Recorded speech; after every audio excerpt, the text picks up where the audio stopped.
What is up, you beautiful people? Welcome back to the Built on Bitcoin podcast, where we cover everything going on in the Stacks ecosystem.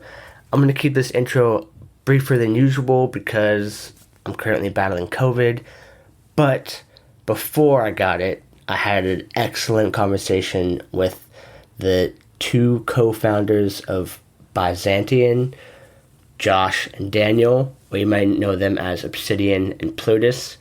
And yeah, we talk about a bunch. We talk about the evolution of exchanges and how things like Coinbase and OKCoin are getting into the NFT space. What does that mean? We talk about their background as developers, what they did before crypto, how they got into crypto, and obviously a little bit about Byzantion. Although, to be honest, we cover really more about NFTs in general, and where these things can go. How big is the NFT market as a whole? Is it just artwork, or is it a whole design space? We cover a lot. So, without further ado, let's jump into this excellent conversation with the two co-founders of the NFT marketplace, Byzantion.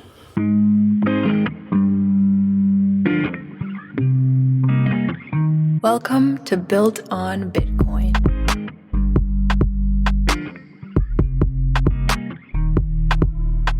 Daniel, Josh, how you guys doing today, my friends? Doing pretty good. Doing well. I think I'm doing better than you guys. It's 4 o'clock here. It's like 7 a.m. where y'all are at. So we got to get into this one. Yeah, it's always crazy to see how global crypto is. What is it like where you're at? Maybe tell people where you're at, but what's it like over there?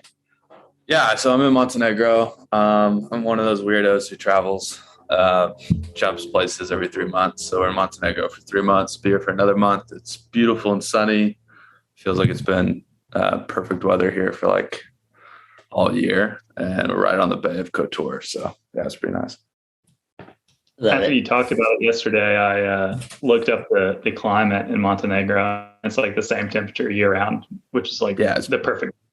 Oh, that's dope. Basically, it oscillates between 70 and 85, and it doesn't go anywhere else. That's incredible. That's amazing.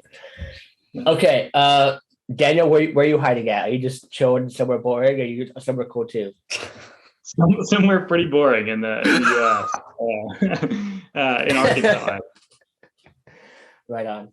Okay, man, we got a lot to talk about. And first of all, I want to say, and this is mostly for myself, I'm sure you guys really don't care, but I was in the float tank a week ago, and I was sitting there, and I was like, you know what? I was thinking about Stacks and the podcast, and I was like, why have I not had the Byzantion guys on yet? Like they've been building as long as I've been building the podcast, and I realized I had this weird little epiphany that because Jamil was like my first Stacks NFT guest, I had like an affinity for Jamil, and so I was like this weird subconscious thing of not bringing you guys on, and so I'm just putting that out there that like part of the reason I took so long is because I'm biased to Jamil, but That's putting fair. it out there. I appreciate you guys coming on the show now.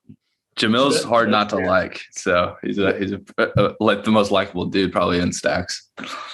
100%. No, you guys are equally as likable. He's a great dude. Plus we were these mysterious Plutus and Obsidian for a long time, so that's true. Yeah, so that made it a little harder to get to know us. Good point. Well, I'd love to talk about what you guys are building, but maybe let's work backwards. And I'd love to hear just a brief background of your guys' background. Like before you got into crypto, what were you guys doing? And then maybe what was that first little touch point to where you're like, especially for developers, like that Web 2 to Web 3 jump seems daunting for some people. So what'd you do before, but then how'd you decide to make that jump? Well, funny enough, I mean, Daniel and I have actually known each other since we were like 14, 13. I don't know, super young. We played baseball together growing up at different schools, went to the same college. He stuck with engineering. I dropped out of engineering and went to finance.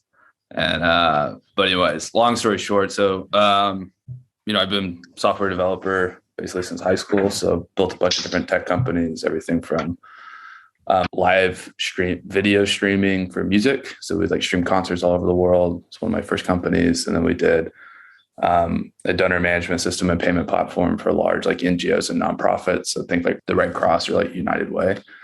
And then I traveled around the world for a while. Previously, right before we started doing Byzantion, I was the head of growth at a company called Get Doctor. So we did patient intake and check-in systems. So just been a developer for a long time, have co-founded quite a few companies, and have been keeping my eye on kind of Bitcoin ecosystem since like 2012, but pretty strong finance background. Okay, very cool. What about you, Daniel? Daniel teleported into a new room there. Look at that. It is not sunny in 75 where I am. It's storming and internet is cutting out for some reason. So yeah, actually, funny enough, Josh and I kind of switched backgrounds. So I studied engineering and then went into finance. Studied engineering. The finance role that I did was more in quantitative finance.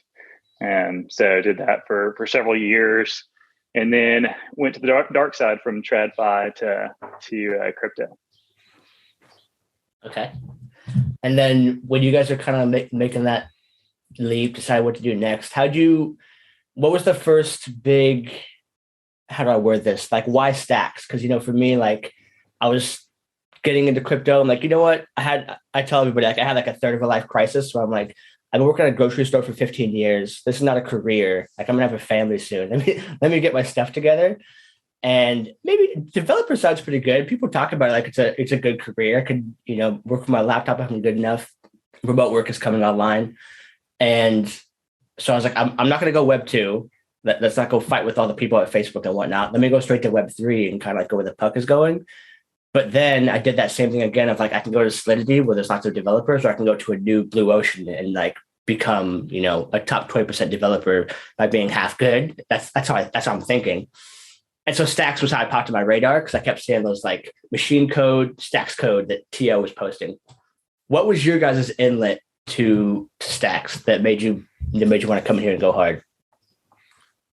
So, we first came across Stacks 2017, Daniel, probably. So, it probably came into a couple of avenues. If you're in tech, of course, you'd follow YC. So Blockstack went through Y Combinator. So that's when they first popped up on my radar. And then we're big fans of Kevin Rose. So Kevin used to have a podcast called Zero to Something. It was like his very first blockchain podcast. And he interviewed Manib. And I think he may have interviewed Ryan Shia as well. And so that's when Stacks popped up on our radar, and Stacks is completely different back then. So like there wasn't a chain, there wasn't a token, there was none of kind of the token economics. And coming from like a Web 2 developer background, my problem with Web 3 and kind of being more entrepreneurial was to get into crypto, you basically had to be like a protocol designer and like deep, PhD. You really had to be a PhD to build on top of blockchains at the time. So, for me, I kept opening that book up and it just felt a little too early. When Blockstack came around, they, I think, had a really interesting idea where it's, okay, we're trying to build a decentralized web. I thought they had a very good approach where they started with the DNS layer, so like the domain name systems. And then they went to decentralized storage with Gaia and then universal authentication. And then they added the layer of the chain. So I've been following Blockstack kind of through that whole process. And then, and so, we were in the token offering, and we've kind of been in the community for a long time, silent observers, and kind of cheering it on.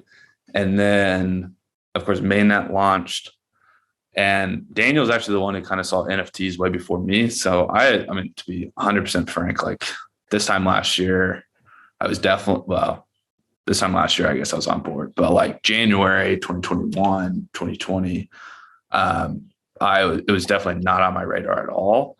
And then Daniel, what's hilarious is Daniel's probably the most conservative guy on the planet, and like also the smartest person in the world I know. And we go mountain biking, we go to a beer bar, and he shows me his Pudgy Penguin that he just purchased for like $9,000. And I was like, wait a second, like what's going on here? Yeah. That was very out of character for me to do, but for whatever reason, kind of, while Josh had to like kind of hold my hand and bring me along the crypto journey early on, like with fungible tokens. And I didn't really see them that clearly. Then for whatever reason, NFTs just made sense to me. Like I collected baseball cards growing up. I don't know if I'm right of the curve or left of the curve, but it felt like a very left curve approach to me of just like people like to collect things, and now we have a way to collect things digitally. And so kind of went down the rabbit hole on that, and had a lot of fun with it. It was something, felt different about NFTs to me than crypto in general was just that it was fun.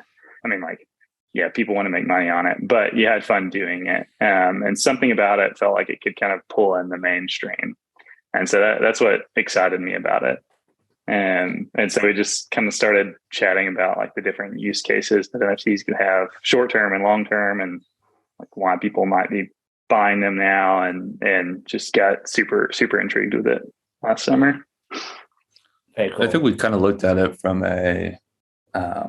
built a couple of things, right? Like I'd always wanted the opportunity to really start building inside this space. So Daniel was very lucky to pick up some of the nicer BTC names. So he called me this summer. And we basically just laid out like a learning pyramid. Like, okay, if we're going to get into this space, what do we need to learn? It's like really our first goal was to build a marketplace for BNS names. So the .btc domain names. That was like our very first, we're going to do a reverse Dutch auction marketplace for BNS names. And it's like, okay, if we're going to do that, like what is the learning path that we have to go through? And the first one was like, okay, well, how do you even create an NFT? Back then, I mean, like we literally had to talk to Frieger. I mean, there was nobody else to talk. It was like Frieger and Dan from Boom NFTs. Like they're the guys who kind of, for whatever reason, answered our questions and like helped us along. So we did like the Mandelbrot's very early on. And so our idea is like, let's launch an NFT. Let's learn how these work. Then like a natural byproducts, people want to trade them. So let's build a marketplace. And then let's like continue up this learning path or this learning tree so we can build into the space. Things moved a lot faster than we thought, right? There was, of course, if you go back in September last year, there's huge momentum and we kind of hit that wave. And I think people pulled us along. And, you know, we had a natural tendency, we know how to build product, but really it was just an experiment. It was a science experiment that got away from us and we just kept going with it. Yeah, and the ecosystem happened to be developing around it at the same time. Because when we decided that we wanted to launch a BNS marketplace, essentially there were no NFT collections yet on Stacks, so that was the only market you could have. And then Stack Spunks came out. Then we released Mandelbrot's, and then the ecosystem started developing. Artists started coming out, and we were able to help them launch their art, and just happened to be kind of like developing around us at the same time. I'm always intrigued by people who were there pre-2020, especially from the ICO days, because I got here in May of last year. So like when I first got here, you could stack and Cycle was kind of here, but there wasn't much else for like 3-4 months. Like you couldn't do anything. And so you just kept stacking and stacking. I'm always curious, like what are you just holding your tokens and just kind of like watching from afar passively in that meantime? Because it wasn't like everyone just kind of like they're having town halls and they're in the shadows working their butts off, but it seemed like consumer facing, there wasn't a whole lot to do. Yeah, pretty much. You couldn't do anything. Yeah, you couldn't even trade your tokens in the US until OKCoin launched Stacks in like January of last year. So it's like you just kind of watched the price on Binance, and that was about it. You just had tokens in your wallet, and kind of waited to see how the ecosystem developed. I mean, to be fair, I think we may have had. I mean, Daniel and I have been spending hours. I mean, there's like hundreds and hundreds of hours of phone calls since like 2012, probably, when it first kind of came on our radar. We got into Bitcoin and we got into Ethereum in 2016, et cetera. I think for me, like the real light bulb moment just on this whole economy, when I found Bitcoin, my first internship out of high school, I was building trading algorithms and trading databases for a financial firm. And just on my own time, that's what introduced me to programming. And then I started kind of building my own systems. And what was super frustrating at the time was, well, I'm having to like pay $5 for every trade. And the way I was doing it is like, I couldn't really, that $5, my margins were way lower than that. You know, I was losing money basically because I was spending $5 every time I made a trade. That's when I came across Bitcoin. So it was like 2012, and like fees were basically non-existent. That's not true anymore at all. And I was like, okay, like this would allow me to sit on the floor of the exchange and not have to ask anybody permission to do this stuff. So that was like one light bulb moment for me. And then I was in Zimbabwe, Africa in 2016. And if you know anything about Zimbabwe, they're like pretty famous for having like hyperinflation. So like at the time, you could only pull like $40 out of an ATM, and there'd be lines like around the bank for like 40. I mean, you'd wait in line for 2 hours just to get to an ATM, and then you could only pull out so much cash. And so I was in a cafe, and I started talking to the owner, who was from South Africa. And we just kicked off a conversation. And one of the questions he asked me was like, hey, in the US, like how much money do y'all carry on you at any given time, like cash? It's like, well, from the US, like maybe $20, like use your card for everything. And he's like, well, here it's not uncommon for someone to like hold like $2,000 or $5,000. And like all these, we were in a mining town. So like all these mining trucks that you see, like they'll carry like $50,000 on them because nobody trusts the banks. And so he started asking me like, hey, have you ever heard about Bitcoin? I was like, yeah. And he's like, well, we've started like using that because you can actually you can do money transfers, and it's like a store of wealth. Now, I think I was very lucky and I saw that super early, but it was like, okay, this kind of the values and kind of what everybody hoped would happen. In this case, like I saw it happen. And that's what like the big click for me is like, okay, you can see money across borders without asking permission. And that was like the killer feature. So to your thing is like, yeah, there was nothing to do, but just since I travel so much, it was like, I think we probably both knew innately just that one killer feature of like, you don't have to ask anybody permission to hold your money or send it to somebody, and you can take it with you wherever. It was like good enough utility for us. And then having been a developer for a while, I was like, okay, the developer ecosystem just has to catch up to where we had dev tools to where like Web 2 developers, not like basically us rocks, kind of the dumb people, the dumb developers can start building on top of this. And it just wasn't there yet. Yeah, I mean, that Josh's experience kind of highlights something, I don't know, that's good to remember. If you sit in the US or Europe or Australia, it's like, our experiences are not the same as other people's. And so it's easy for us to have this bias of like, oh, well, crypto's volatile. Bitcoin's volatile. Like, is it really a store of value? But then having, these experiences where you talk to people where they couldn't actually get to the money that they had, and it was devalued before they could get to it.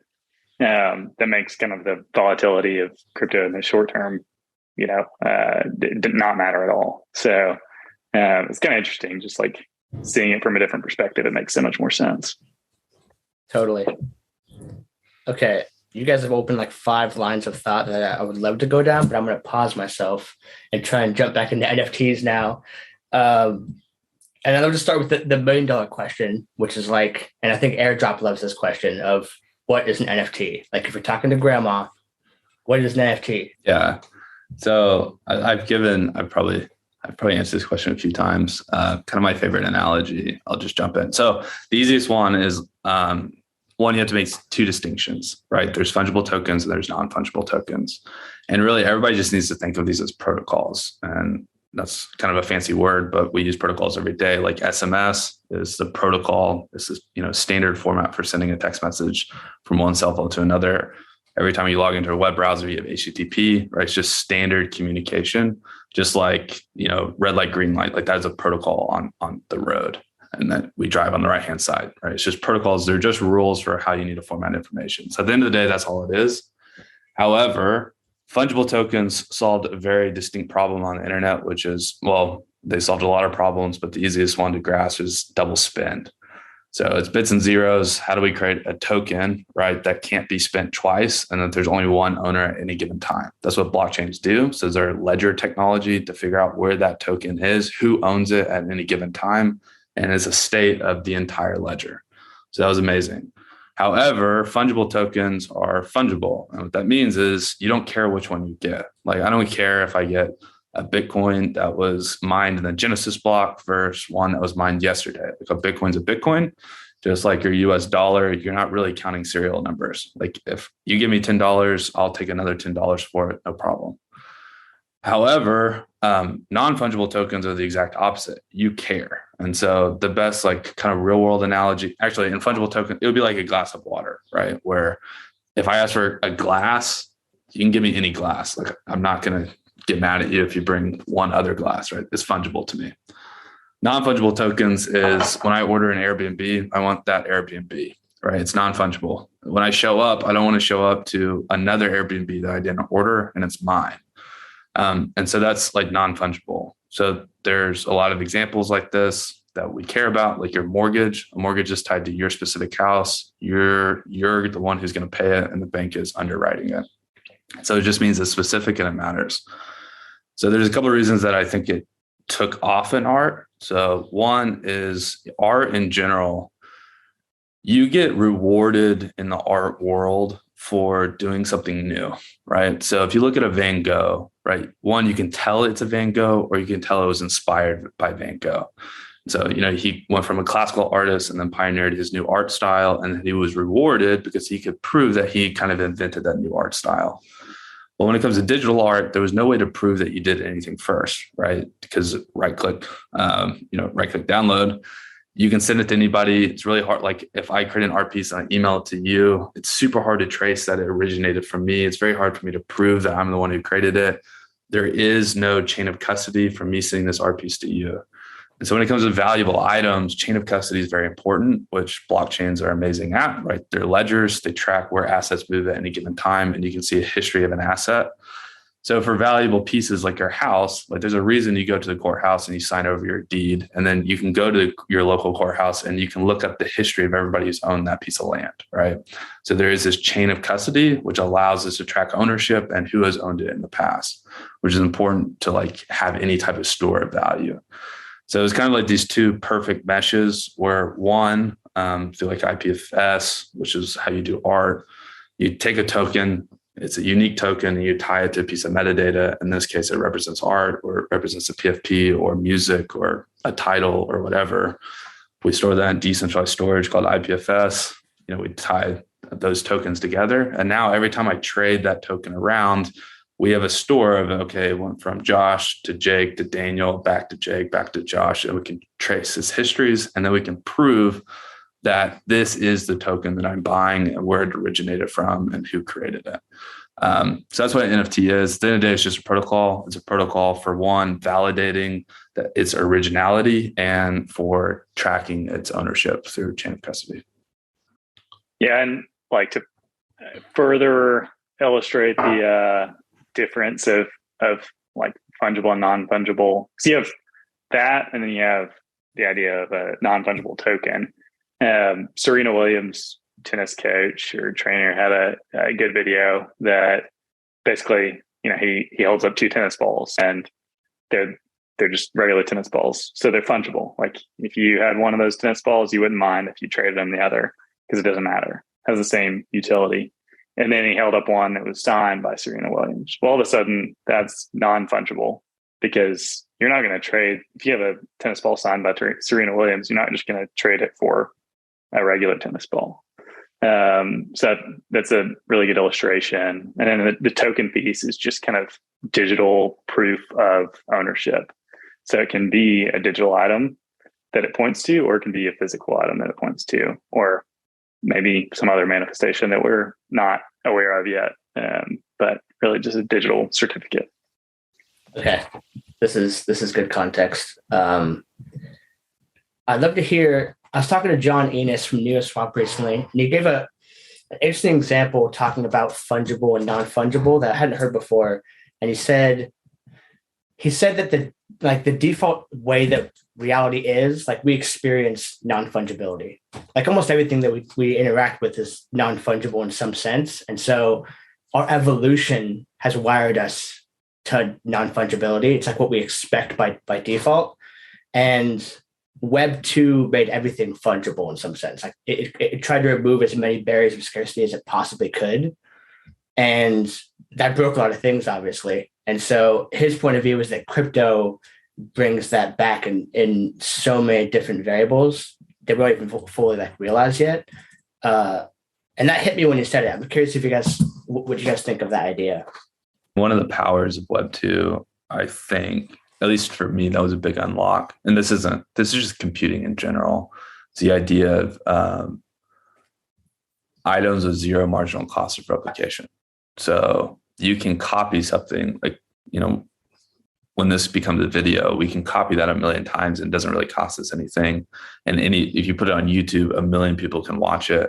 And there's like no cost difference between one person watching it and 10 billion people watching it, really, right? It's very slight. So that's leverage in a lot of ways. Just like, Naval would say there's 3 types of leverage, right? There's capital leverage, there's people leverage, more people doing things. And then there's the type of leverage that comes through coded media. And I was just listening to Chris Dixon and Mark Andreessen talking. But I think one of the interesting things is Web 1, Web 2 were incredibly powerful in that we had all sorts of leverage. A lot of people capitalized on it, but we didn't have a native way to value assets that were zero marginal cost. So one, the cost of replication went to zero, but also the value diminished at the same time. And that's not always true. And I think now inside Web3, we have a token that we can associate value, even though the asset is, infinitely replicable. It's finite. Anybody can watch it, but only one person owns it. And like ownership does have value to it. And we haven't really been able to track that in previous web versions. Yeah. And I think to the point that John is making, like I've kind of view that more as scarcity rather than like fungibility versus non-fungibility, because we do experience scarcity every day in our lives. Even with like renewable resources, there's scarcity kind of in periods of time. So that's like innate to us. And then as Josh was saying, Web 1 and Web 2 kind of broke that mold where there was no scarcity. And now we're introducing scarcity again, so you can value digital things differently. And then you can also, I think one of the most interesting things, and we may get to this, is you can create new business models based on scarcity. Like, yeah, it doesn't make sense for a SaaS business to have scarcity on their subscriptions because they need as many subscriptions as possible. And makes no sense to like limit those. But there are business models where, it could make sense to add on some scarcity model or to have scarcity in the first place. So it introduces not only something that we needed natively to transact fully digitally, but also like new ways of thinking and doing business. I like that.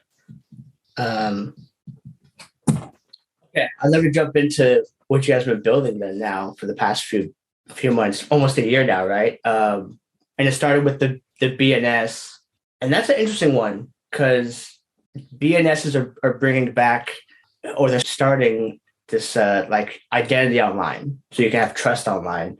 And I've seen some kind of pushback from different people of like how easily you make that tradable is a big issue. Because if I build branded blockchain.btc and then sell it for $1 million, now they're assuming all of my built up rapport until my kind of like small user base like knows, okay, that's not the real Jake. It's like Twitter blue check marks kind of matter, but we're seeing them being gamed now too, where you could buy one off of some secondary site and make it a moonbirds looking thing, and it checks the boxes of what trust looks like. I guess first, why BNS to start? That's an interesting one. But also, how do you feel about that going forward of like being able to trade trust in some sense? Yeah. So BNS was the impetus of the idea, because we had some good domain names. But then, as Josh was saying earlier, thought about what was needed to build a BNS marketplace and realized that BNS names were just NFTs. So we had to figure out like how NFTs worked on stacks and then how to build one. So we decided to, make the Mandelbrot's collection and release it. And then we started getting, sidetracked from the original BNS marketplace idea by people asking us to help them launch. There are all these artists that had kind of been in the Stacks ecosystem that wanted to launch something, but didn't know how to launch an NFT, didn't know how to code in Clarity and all of that. And so we started helping people that way. then naturally kind of built up the marketplace. It wasn't until, Josh, when was it that we released BNS? Like January, way later, February? January.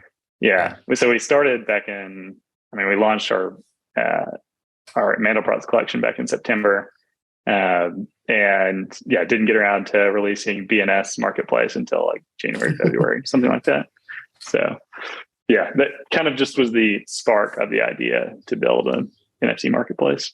The answer around, I think, brand, I think we can take this like two ways, right? We definitely give the history and how we got there, but I think it is an interesting thing about you building brand around an item, say BNS, or around an NFT.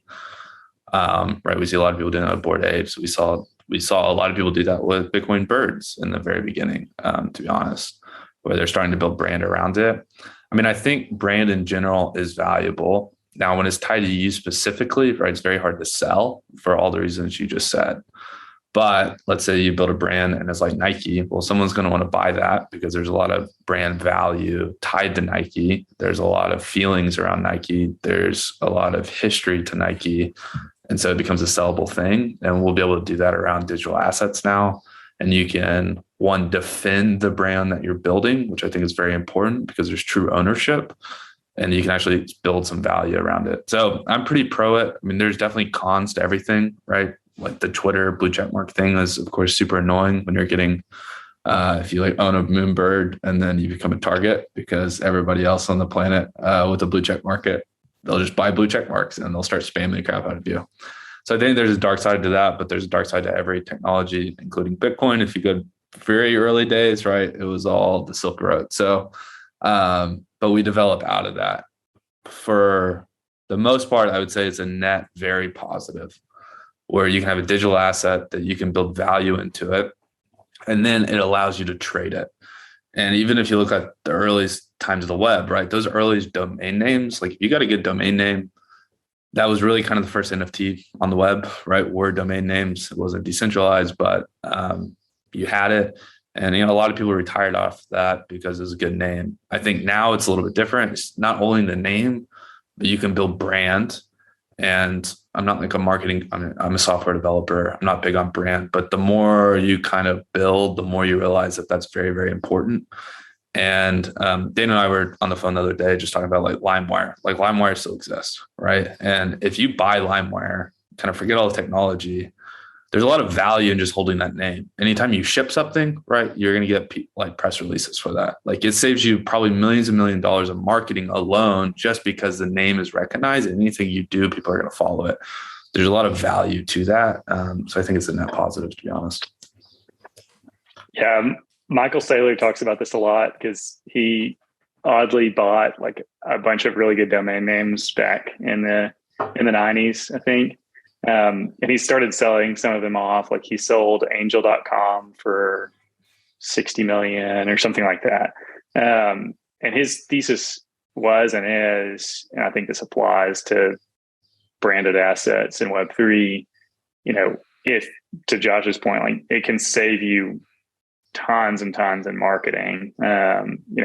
His thesis is like, it can save you $1 billion in marketing if you have the right domain name for the right product, or you can start a business around that domain name. And so there is value to that, but I think, if you're tying value to yourself personally, and it's not a scalable, asset, like, Jake blockchain.com or Jake blockchain.btc, and you kind of like had a one-man podcast and you were the main reason people were, listening to it, and there wasn't like a media business built around it, it would, be harder to sell it, I think. And it wouldn't make as much sense to sell it.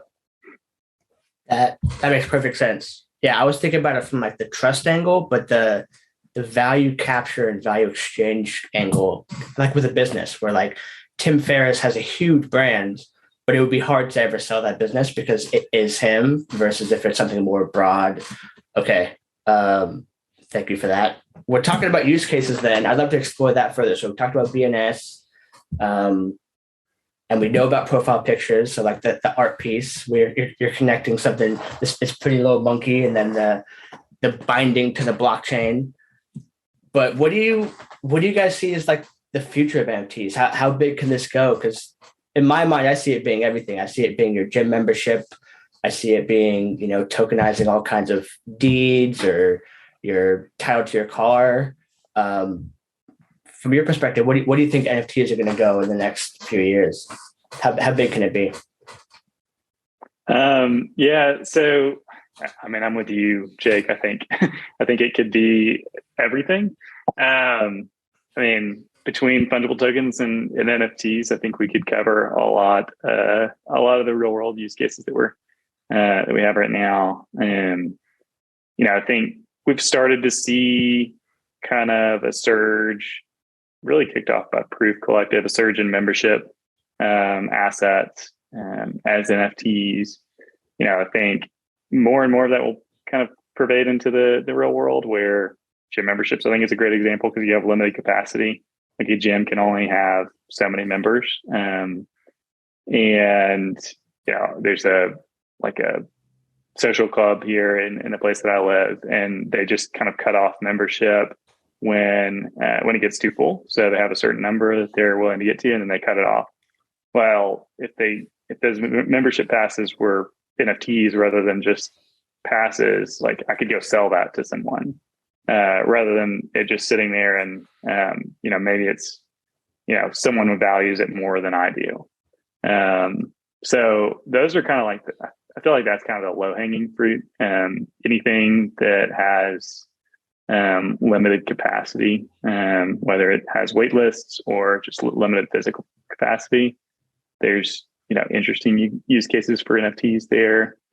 And then, well, I think there too, Daniel. So like anything that is valuable because you have access to it, it kind of unlocks new business models. So Daniel and I have talked a lot about this. Like if you think, and there's been some use cases, Kevin Rose is one who kind of turned, like first I heard it from, like there's wineries where they're super boutique wineries, very famous. The wait lists are like 50 years just to get on the list to get your allocation, right? So there's a set number of people who can even have the right to buy, and people die before people can get on that allocation list. Well, so they're NFTing them. So now instead of dying off, you own something that's valuable because you have the right of access to something and you can sell that off. So that's like a whole new business models and basically income streams for businesses that didn't exist, right? So if you build a valuable brand where people want access to you and you don't have access, yes, you can sell the product, but then you can also make royalties on just people trading the access to that product. To basically take anything, like, if you go into a Rolex store right now, there's like nothing on the shelves, right? Because it's just, nobody really knows, but you don't have access. And so you have to be buying there for a long time, and you may get a call from a dealer and says, hey, do you want to buy this watch? You have a day to buy it, or we're going to the next person on the list. If you have that allocation, you can sell off that allocation. So those are very interesting kind of new use cases for existing businesses to have another cash flow stream that they didn't have before. Yeah. And even when, for example, say your business has to be on a wait list for something to be manufactured. I'm trying to think of or say your business is on like a wait list for a home builder or a contractor or subcontractor of some sort. And there's individuals on that list and then businesses on that list, and the wait list is 2 years long. Well, if there's an individual on that list that has 2 months to go on that wait list, and there's a business that has 6 months to go on that wait list, that business probably can capture more value out of that spot than the consumer. And so that business could pay that for that wait list spot. And maybe it's more than, the consumer cares about to, wait 4 more months for that spot or something. So the business could say, well, we'll pay you, $20,000 for that spot, and you can go to the back of the line.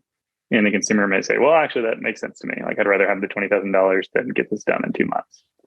It's kind of like a vague description, but anything that has constrained supply, it can be super useful for.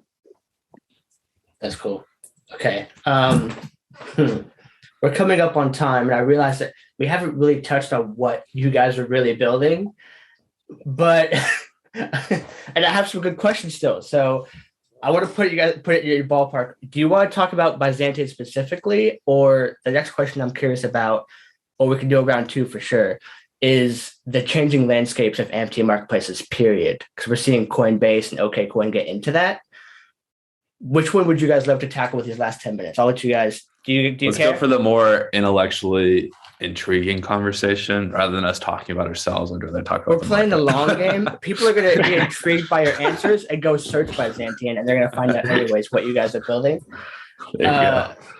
But yeah, I there's this idea, I think Balaji started it, of like unbundling and bundling services. And so it seems like we're in that phase right now with crypto where there's like wallets are doing more and more and exchanges doing more and more.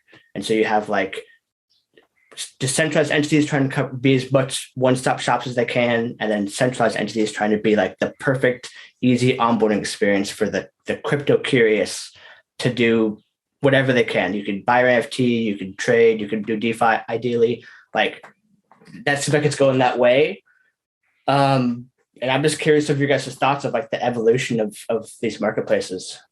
The way I kind of view it, I'm going to take a different take, but like big picture view, I feel like what we're doing, it's almost like a March Madness bracket because this is a brand new industry, right? OpenSea has been around the longest, NFC gateway, et cetera. But everybody is experimenting on their canvas of what works and what doesn't work. And we're all learning from each other. We talk to Jamil at least once every 2 weeks, right? We are looking at everything everybody else is doing. So everybody's experimenting in their canvas and some of them are working, right? And it's basically like they advance into the next bracket. So one, a lot of people are experimenting. We're figuring out what works, what doesn't work. Everybody's got their own view of the world and basically survival of the fittest. We'll see what works. Unfortunately, we're in a hyper competitive environment. We're also in a downturn, right? So we're going into a bear market. So I think if I was going to project, is we're going to see a lot of consolidation probably over the next 6 to 8 months where the things that won't working just die off. And the people who do that it is working for, right, they're going to rush to either buy out kind of all the smaller players or to copy all the other players. And so basically in the bull market, right, you get rewarded for experimenting. And in the bear market, you're going to get rewarded for doing what works. As people try to stay alive. And so I think that's what we'll see. I mean, of course, there's OpenSea famously moved into Sol. It doesn't look like they've really won Sol. Magic Eden really has a killer team. Of course, you have Coinbase, and they're taking kind of the complete opposite approach where it's 100% custodial. You see like even OKCoin, right? They have their kind of own NFT marketplace. People are throwing up their own chains like Binance, et cetera. So I think you've got a couple of wars going on. You have the centralized kind of walled garden war of can we bring NFTs in here with our existing user bases?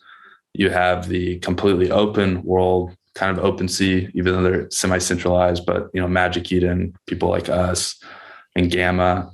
And then everybody's looking kind of for the next 6 to 8 months, what works? Let's make sure that we get up to feature parity and kind of move as fast as possible. That was a long-winded answer. I don't know if you got any other thoughts, Daniel. Some counter thoughts. I mean, I think on the bundling piece right now, it makes sense for Coinbase and OKCoin and other exchanges to bundle an NFT marketplace in because they already have users, and besides the investment into building it, it's no extra cost to acquire users. I think they need to kind of play the long game there because this is just like anecdotal, but users on those platforms by and large probably are making smaller transactions and smaller investments, like on Coinbase and OKCoin. And so they're probably not the ones buying, $200,000 Bored Apes. And so I think that's why you see still a lot of that happening on OpenSea and not much traction on Coinbase. It's just because Coinbase users are a different profile. And so, but it's not really going to cost Coinbase or OKCoin too much in the scheme of things to keep that going until more of the mainstream comes in. Because when the mainstream comes in and there are NFTs that are, $50 or $100 that are like semi-popular. Say it's, like a 500,000 piece set or 100,000 piece set, and they cost less, then I could see Coinbase users and OKCoin users, actually transacting on those NFT marketplaces more. So I think that's where bundling makes sense. But then, over time, I think you'll also see unbundling. You're already seeing it in some ways with like the way different users use ETH-based NFTs. Like people have started transacting through other tools like NFT Nerds. They're transacting through Gem. Gem was acquired by OpenSea, but they were kind of services that fit more of their needs as like pro traders, where OpenSea was more kind of general. So I think, we may see a mixture of bundling and unbundling where there's kind of niches for different types of users. But then where maybe people who have already have big user bases in some other way want to try to bundle in an NFT marketplace. Okay. I love the idea of this idea bracket. That's super interesting.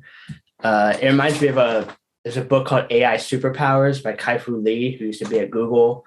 And he talks about the difference in China and the US when it comes to innovation, and how in the US we have strong IP rights. And when someone like Facebook copies Snapchat, we like poo-poo them. Like, how dare you? And we put this like, you had the thought, you should deserve this respect on this pedestal. And in China, it's the opposite, where it's like the idea is for everyone. And once it's out there, everyone copies it as fast as possible. And that becomes the new baseline. And it seems like, I don't know if it's because crypto doesn't have good regulation yet or the nature of open source. It seems like that IP bar is like everyone's just, once the level's been set, everyone elevates up to that bar. And that becomes the new standard. I think it's almost a design principle. I mean, like in Stacks, it's super common, right? Every smart contract is open source by default, right? And that's human readable, which is different than other chains where people have to, you can kind of compile it, but it's a lot harder to get to the original source code. And so even when we came in to Stacks, like that was something we had to rewire our brains in, is that anything that we release, it will get copied, right? Because it's open source at the very beginning. They're building blocks. Like that was one of our key insights with the universal marketplace, where it's like, okay, yeah, we have our marketplace, but we can read everybody else's code. Why don't we just tap into their smart contracts and show all the listings inside Byzantium? And it took a second to kind of get over that, because you're right. Like in the US, we have very strong IP rights, but by definition, Web3 and kind of the promise of it, one is borderless. So it's not American values, right? So you kind of have to get over that. Like, everybody's in like Australia and South Korea and like all over the world. So you can't impose the American value system on top of it. You just have to look at what is it as a technology, and then how do we build here as fast as possible. However, what I think is very interesting about, so you have less IP rights, but in the other hand, what does happen is because the chain that learns the fastest attracts more developers, and it attracts more innovation and productivity on top of it, it's actually good that we're sharing everything, because the bar raises super high. I know a lot of people like on Twitter, not to pat ourselves on the back, it's just other people, like people make comments like, between Byzantium and Gamma, right? The marketplaces are quite honestly just more advanced than what we see on other chains. Well, it's because like from day one, we've seen everything that they've done. We've seen all their smart contracts that they've done. We've innovated on top of them, and we just keep raising the bar on ourselves. Now, hopefully, right, the idea is that's good if the chain grows, because it's rising tide, and we're both getting better, and like the chain just becomes more valuable as a whole. It doesn't work if the chain doesn't grow. Then we're just competing over against finite resources. But I don't think we live in a finite resource world. So you can always expand the pie. Well said. Okay, last question. And now we can touch on maybe Byzantium a little bit. Let's assume that Stacks, hit some critical threshold. It's a lot more popular than it is now. 2-3 years in the future, what does Byzantium look like in that time period? Like execution is crushed, you guys are killing it, and there's users. What does the Byzantium marketplace look like? Or is it still a marketplace? Like, yeah. Yeah, I mean, I think kind of on one hand, we haven't really touched on this. We built an NFT marketplace, but we also build a lot of like underlying data infrastructure that we provide to projects. And like our API runs the back end of the Megapont marketplace. And we have underlying kind of data APIs that feed other services for projects in the ecosystem. So if Stacks grows like you're talking about, we would not only want to continue focusing on kind of highly analytical traders like we've been steering towards on our NFT marketplace, and giving them kind of all the tools they need to do the research they need to on the marketplace and buy NFTs, and really view them as kind of like tradable assets rather than just images. In addition to that, we're passionate about like the building blocks in the space and helping other builders. And so we want to leverage our kind of data infrastructure to help other builders in the space, even if they're not NFT projects, but if they need data, like, the data that we have, built out and have the infrastructure for, to be able to give them kind of a launching platform to go off of, rather than having to do it all again themselves. Yeah, there's a couple layers. I mean, if you just look at Byzantion in general, like our tech stack, when we spend 90% of our engineering effort is in indexing the chain. So if you know anything about like blockchains, they're basically like balance sheets. They're a snapshot in time of where assets are at that given moment. It's really hard to trace like what is the history of any given asset? Where has it been? What is kind of the chain of custody for any given asset? Like if I look at an NFT, what marketplace is it listed on? So when I buy it, what marketplace do I have to buy it from? So essentially what you have is you have a node, right? It's throwing off transactions, and then you have to index those transactions in those smart contracts. So we index basically all the marketplace contracts. We index all the NFT smart contracts. So we're tracking every time those functions are called, and we're creating events. So we have a pretty robust data layer, which is I think why we've been able to develop so fast, and we're kind of known for shipping features very, very quickly, is because we have a very robust data layer. And then we're our own customers. So, the Byzantion marketplace really is just, we were our own first customer, where we're building one specific vertical on top of that data layer, but it's open. So like anybody can come in, they can ask for access, they can get access to all that data. So they don't have to run their own indexers and basically spend 5 months of engineering doing it. And they can build their own stuff on top, which we're already seeing. So, like the very first one was a Megapont marketplace. So that was running on our back end. NFT spy tools, like all of their data is being populated by our APIs and our indexers. And so anybody can come to us and get access to those indexers and kind of build whatever they want on top of it. Perfect. I love that. Yeah. Byzantion is for traders by traders. And you see that whenever you guys post, where it's like, I'm tired of this being a thing. I fixed it. Here you go. I love those Twitter updates.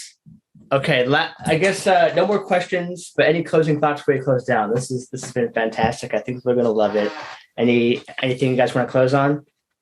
No, I mean, I want to encourage you, Jake, and I think you've done an amazing job. I think one of the biggest things that we can do in this space, everybody knows this, but it's telling stories of developers, and basically it's just giving people a picture. Especially, we have tons of Web2 friends. I'm calling really everybody, like anybody's listening to this, kind of like the best thing that you can do for Stacks or crypto in general is call the smartest people and convince them to come in. And I think what's amazing about the Stacks community in general is it's like us, like everybody talks to each other. Everybody's doing knowledge share. Everybody wants to see other people succeed. Now there is like some friendly competition in the meantime, but really is cooperative competition. And so the best thing anybody can do that's viewing this podcast, and I think, Jake, you've done a wonderful job, is bring the smartest people that in the space and get them building, because there's a lot to do. There's plenty of problems to be fixed. And the nice thing about Web3 is you can really build amazing businesses here, and it's time. So it's no longer infrastructure protocol layer. It's time for kind of everybody else to move into the space. Well said. Daniel, you got a mic drop moment? I would just add that we often get distracted with the number of opportunities that are out there in the space, and it's just yeah, if you're in Web 2 and you're a builder, you're going to love building more in Web 3. So it's super fun. We've the past 8 months, or kind of however long it's been, have definitely been the most fun I've ever had working. And I think that's just part of building in such a new space. So yeah, I think sometimes builders aren't the best at talking about it. So I'm glad you're doing that. Glad the airdrop guys are doing that. And just a great resource for everyone to kind of learn and be motivated by. Perfect way to end it. Yeah, I couldn't agree more. Like, builders are so good at building, and they do it in the background usually. They're on the computer typing up code. And I'm always fascinated when I get to talk to you guys, because you guys are so effing interesting. There's so much to talk about, and no one ever sees it, like you guys just kind of do it amongst yourselves. And so I'm glad I could do my small part with this podcast. But yeah, if you're a Web2 developer, get your ass over here. Like, what are you scared of? It's time. But yeah, thank you guys for taking the time and coming on the show. I appreciate it. Thanks, Jake. Thanks, Jake.